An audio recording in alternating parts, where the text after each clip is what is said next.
हूँ। तेजस्वी जी का एक ट्वीट आया है कि बिहार में 15 साल से पुरानी गाड़ी चलना बंद है, तो ये उल्टा पलटी की सरकार 20 साल से क्यों ने इसको हटाया गया? देखिए, अगर वो 15 साल की बात करते हैं तो ये 15 साल फिर उनका भी याद रहेगा सबको।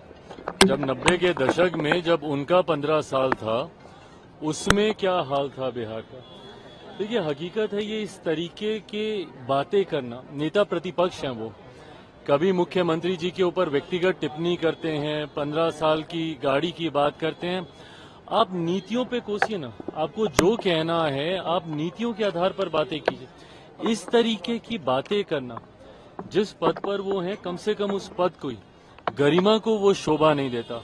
बट बहरहाल मैं इस बात को भी समझ सकता हूं कि चुनावी वर्ष है और जिस तरीके से हमारा गठबंधन मजबूती के साथ जीत की ओर अग्रसर हो रहा है, जो फीडबैक आ रहे हैं उपचुनाव के, जिस तरीके से परिणाम आए, जिस तरीके से गठबंधन के तमाम नेता एक साथ पूरे प्रदेश का भ्रमण कर रहे हैं, हर दल के सारे प्रदेश अध्यक्ष, पांचों दल के प्रदेश अध्यक्ष एक साथ बिहार के हर एक जिले में जाकर संगठन की मजबूती देने का कार्य कर रहे हैं। इन तमाम बातों से परेशानी विपक्ष को जरूर है, उसमें परेशानी उनकी और ज्यादा तब बढ़ जाती है जब उनके खुद के गठबंधन के भीतर कलह की स्थिति उत्पन्न हो रही है।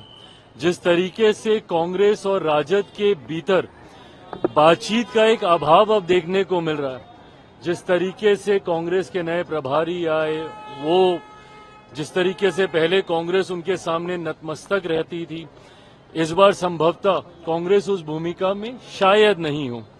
ऐसे में ये तमाम बातें कलेक्टिवली परेशान तो विपक्ष को कर ही रही हैं और इसीलिए ये सारी बातें करना, 15 साल पुरानी गाड़ी नहीं चलेगी, ये नहीं चलेगी, ये तमाम बातें जनता के हाथ में है।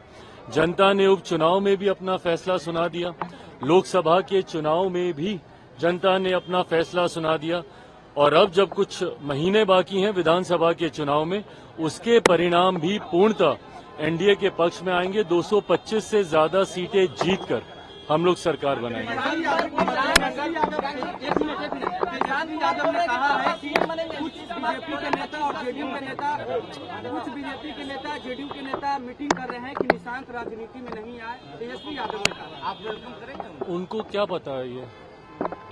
अगर इतनी जानकारी है तो भाई बैठ जाए ना, फिर मुख्यमंत्री के साथ बताएं कि क्या चल रहा है, नहीं चल रहा है। बिना सर पैर के इस तरीके की बातें करने का कोई मतलब नहीं। और सबसे पहली बात तो इस पे किसी को बात ही नहीं करनी चाहिए। ये फैसला एक व्यक्ति विशेष को लेना है, उनको लेना है कि उनको राजनीति में आना है, नहीं आना है तो कब आना है, कैसे आना है, ये फैसला उनको लेना, निशांत जी को लेना। आएगा तो जरूर हम लोग स्वागत करेंगे अगर वो आते हैं राजनीति में, पर इस तरीके की भ्रमित बातें करना, आप नेता प्रतिपक्ष हैं भैया, आपके पास और बड़ी जिम्मेदारी है। इस तरीके से भ्रम फैलाना ये कतई आपको शोभा नहीं देता।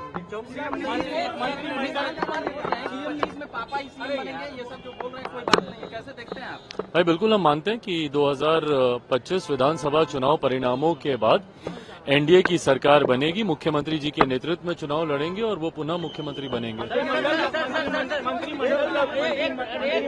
मंत्रिमंडल का विस्तार हुआ है और कहा यह जा रहा है कि जो लोग मंत्रिमंडल में आए हैं वो लोगों का बैकग्राउंड देखना चाहिए। क्या है? तेजस्वी यादव ने कहा है कि क्रिमिनल माइंडेड है, रिकॉर्ड देखा जाए। ऐसी बातें कम से कम इनको नहीं करनी चाहिए, क्योंकि एक उंगली अगर ये किसी और पे उठाएंगे तो बाकी की उंगलियां इन्हीं के ऊपर उठेंगी। समन अभी आया ना फिर से पूरे परिवार को।